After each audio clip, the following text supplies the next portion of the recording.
अजय एक साधारण परिवार से था। शहर में रहकर भी उसका जीवन संघर्षों से भरा था। नौकरी छूट चुकी थी, घर की जिम्मेदारियां बढ़ी जा रही थी और आत्मविश्वास टूट चुका था। रात को वो छत पर बैठकर सोचता था, मैं सब कुछ करने की कोशिश कर रहा हूँ, फिर भी कुछ क्यों नहीं बदलता। आसमान में बादल थे और उसके मन में भी।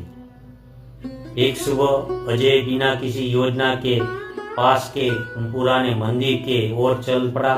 मंदिरों में शांति थी, धूप दीप की खुशबू थी। वहां बैठकर उसने पहली बार खुद से नहीं, ईश्वर से बात की।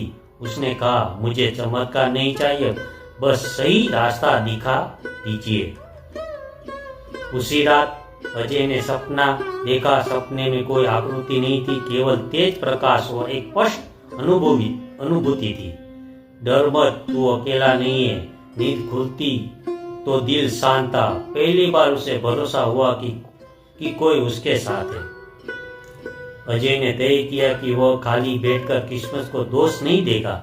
उसने छोटे काम शुरू किए, किसी की मदद, किसी को सिखाना, किसी के पास समय निकाला। पैसे कम थे लेकिन मन मजबूत होने लगा था।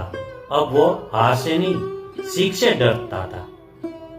एक दिन अजय की माँ अचानक गंभीर रूप से बीमार हो गई। डॉक्टर ने साफ कह दिया, हालत नाजुक है। अजय टूट गया लेकिन भागा नहीं। वो फिर मंदिर गया। इस बात पर शब्द नहीं थे, सिर्फ आंसू और श्रद्धा। अगली सुबह डॉक्टर हैरान थे। रिपोर्ट बेहतर थी, हालत में अचानक सुधार हो रहा था। कोई वैज्ञानिक कारण नहीं मिल रहा था। अजय की आंखों में आंसू थे लेकिन इस बार कृतज्ञता थे। समय के साथ अजय को सहाय काम मिला।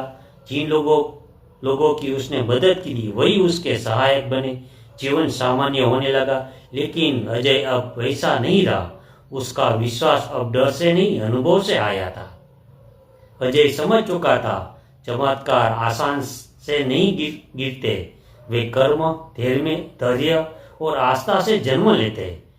ईश्वर हर कदम पर दिखाई नहीं देते लेकिन हर सही कदम पर साथ चलते हैं। धन्यवाद। Subscribe, like, share, mythology Bharat channel. धन्यवाद।